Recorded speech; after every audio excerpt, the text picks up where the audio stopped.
नमस्ते दोस्तों। आज संस्कृत भाषा विद्यालय में क्यों पढ़ाई जाती है और संस्कृत भाषा को पढ़ने के लिए हम हमारे बच्चों को क्यों कहें, संस्कृत भाषा पढ़ने की ज़रूरत क्या है, विद्यार्थी संस्कृत भाषा क्यों पढ़े, इस पर विचार करना बहुत ज़रूरी है। आप जानते हैं भारत में लाखों विद्यालय हैं।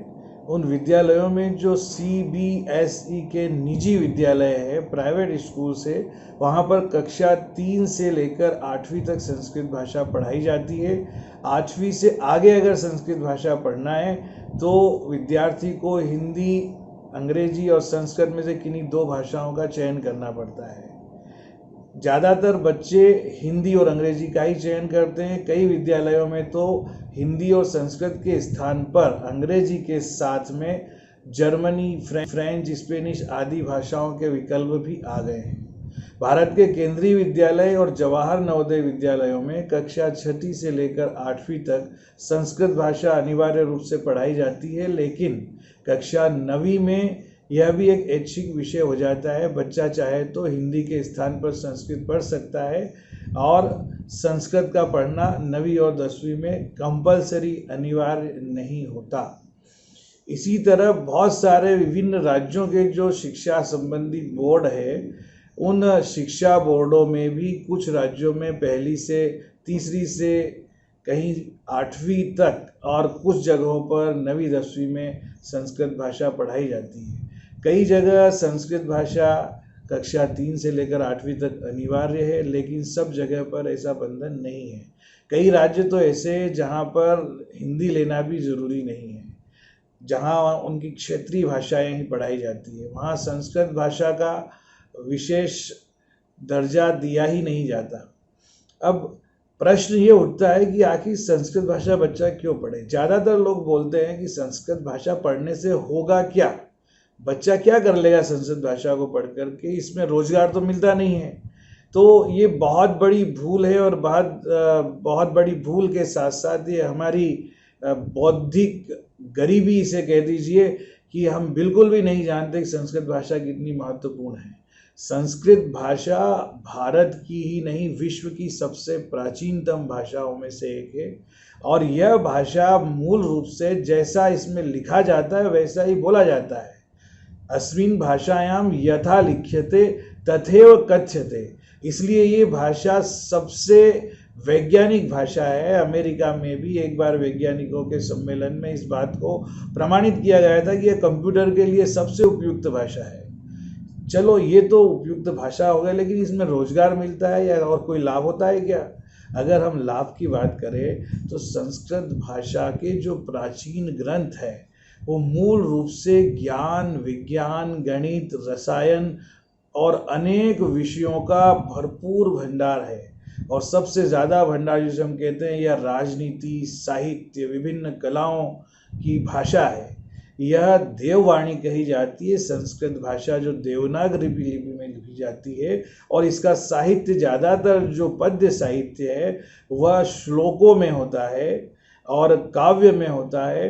तो संस्कृत भाषा के उन श्लोकों का, उन मंत्रों का उच्चारण करने से, संस्कृत भाषा का अध्ययन करने से बुद्धि का अपने आप विकास होता है। यह जो बात है नासा में भी प्रमाणित हो चुकी है और वैदिक विद्यालयों में संस्कृत भाषा पढ़ने वाले विद्यार्थियों पर भी प्रयोग के माध्यम से यह कई संस्थाओं ने इसे सिद्ध किया है कि जो बच्चे बचपन से लेकर कम से कम 10 वर्ष तक संस्कृत भाषा का अध्ययन करते हैं उनकी बुद्धि ज़्यादा प्रखर होती है, उनकी बुद्धि ज़्यादा तेज होती है, निर्णय लेने की क्षमता, प्रशासनिक क्षमता उनमें अधिक होती है। इसलिए अगर बच्चा संस्कृत भाषा प्रारंभ से ही पढ़ेगा तो निश्चित रूप से वह अधिक बुद्धिमान होगा, उसका विवेकशील होगा। संस्कृत भाषा के जो श्लोक पढ़े जाते हैं, जो कहानियाँ पढ़ी जाती है स्कूली स्तर पर, उनके द्वारा बच्चे नैतिक मूल्यों का ज्ञान प्राप्त करते हैं, सांस्कृतिक मूल्यों का ज्ञान प्राप्त करते हैं। विद्यार्थी मानवता की शिक्षा अगर प्राप्त करते हैं तो बहुत तेज गति से संस्कृत भाषा की कथाओं, कहानियों, श्लोकों आदि से प्राप्त करते हैं। मानवता, इंसानियत, एक दूसरे की मदद करना, दया का भाव, करुणा का भाव, ये संस्कृत साहित्य में भरपूर मात्रा में और प्रभावशाली ढंग से पाया जाता है। अगर संस्कृत भाषा का बच्चे बचपन में अध्ययन करते हैं तो वे बड़े होकर ज़्यादा आसानी से किसी वेद को, वेद के किसी अनुच्छेद को, किसी अन्य संस्कृत भाषा के ग्रंथ को, काव्य को, रामायण, गीता, महाभारत, पुराण, शास्त्र, इनके किसी भी भाग को पढ़ कर के ज़्यादा आसानी से ज्ञान प्राप्त कर सकते हैं। सीखने और समझने में उन्हें ज़्यादा मदद मिलती है। ये तो बात है कि संस्कृत भाषा की ये विशेषता है जिसकी वजह से हमें संस्कृत सीखना चाहिए। और संस्कृत भाषा आज ऐसा लग रहा है कि भारत में लुप्त होती जा रही है, लेकिन अन्य देशों में, विदेशों में इसको प्राथमिकता पूर्वक सिखाया जाता है। कई जगह यह जो है बहुत अच्छा रोजगार का माध्यम भी है। आइए रोजगार के बारे में बात करें कि संस्कृत भाषा में ऐसा क्या है कि इसमें रोजगार भी मिल सकता है। आजकल जैसे जैसे भवन निर्माण कला और अनेक प्रकार की जो है ये इंफ्रास्ट्रक्चर डेवलप किए जा रहे हैं, लोग बड़े बड़े कार्यालय, बड़े बड़े भवन, अनेक प्रकार के जो सिविल कंस्ट्रक्शन होते हैं, उसमें आज वास्तुकला का, ज्योतिष का महत्व अधिक बढ़ गया है। लोग वास्तु के हिसाब से अपने मकान बनवाते हैं। तो ज्योतिष शास्त्र का, नक्षत्र विज्ञान का, वास्तुकला का ज्ञान अगर आपको प्राप्त करना है, रोजगार प्राप्त करना है, तो संस्कृत को सीखना ही पड़ेगा।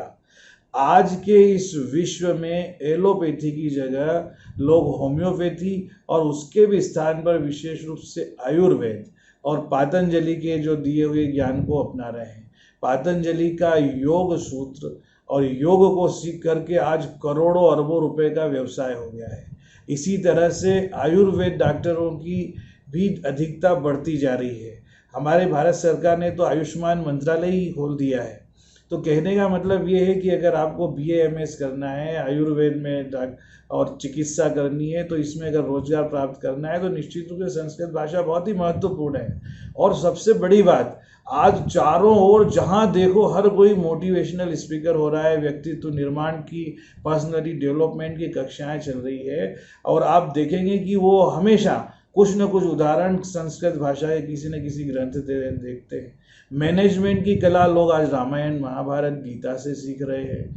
मोटिवेशनल स्पीकर संस्कृत के ग्रंथों और नीति श्लोकों को समझ करके प्राप्त कर रहे हैं। मोटिवेशनल स्पीकर कहीं ना कहीं किसी न किसी रूप में संस्कृत भाषा से बहुत चुने हुई चीज़ों को, चुने हुए कोटेशंस को, तथ्यों को लेकर के और बहुत अच्छे वक्तव्य देते हैं। तो ये भाषा हमारे लिए बहुत बड़ा खजाना है। अगर हम अपने घर में ही छुपे हुए खजाने और तिजोरी को नहीं देख पाते तो इसमें हमारी गलती है, हमारी मूर्खता है, या ये कहें कि ये हमारी दीनता है। अगर हम अपने पास छुपे हुए बहुत बड़े धन का उपयोग नहीं कर सकते तो फिर ये कि हमारे लिए किसी काम का नहीं है। लेकिन इसका उपयोग करने वाले इससे रोजगार भी प्राप्त कर रहे हैं। इस तरह से और भी अनेक प्रकार की जो चीज़ें हैं उसमें मैं आप लोगों को बताना चाहूँगा कि संगीत कला में, नृत्य में भी संस्कृत भाषा का बहुत अधिक महत्व है। अब भरत मुनि का नाट्य शास्त्र और अभिनय की कला अगर बहुत अच्छे ढंग से सीखना है तो संस्कृत भाषा के ग्रंथों का अध्ययन किया जा सकता है। हमारे देश में हिंदू धर्म में अनेक प्रकार के कर्मकांड, अनेक प्रकार के संस्कार, अनेक प्रकार की जो धार्मिक और क्रियाएं होती है, उनका भी संस्कृत भाषा से गहरा संबंध है। पंडिताई करना है और आपको प्रवचन करना है, रामायण, गीता, महाभारत, इनसे संबंधित किसी प्रकार का अनुष्ठान करना है तो संस्कृत भाषा यहाँ भी रोजगार देती है।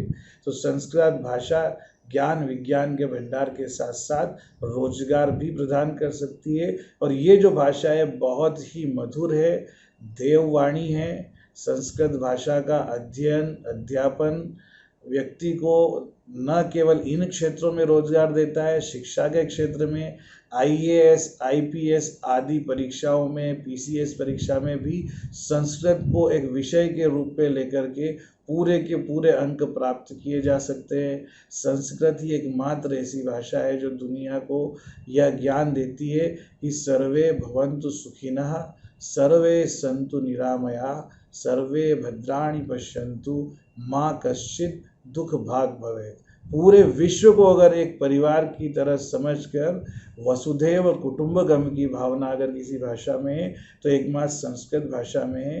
भारत ही नहीं, नेपाल, मॉरिशस, श्रीलंका और अनेक देशों के जो ध्येय वाक्य है वो संस्कृत भाषा में ही आपको मिलेंगे। नेपाल सरकार का जो ध्येय वाक्य है, जननी जन्मभूमिश्च स्वर्गादपि गरीयसी, अगर हम अपने स्वयं के उदाहरण से न सीखे तो दूसरे देश विदेशों में जो संस्कृत भाषा का अध्ययन अध्यापन हो रहा है, सीखा जा रहा है, वो जानकारी प्राप्त करके निश्चित रूप से हमें भी प्रेरणा मिलेगी कि संस्कृत भाषा को अगर हमने एक केवल भाषा नहीं समझा तो यह जीवन का ज्ञान देने वाली, जीवन शैली सिखाने वाली और रोजगार देने वाली भाषा है। धन्यवाद।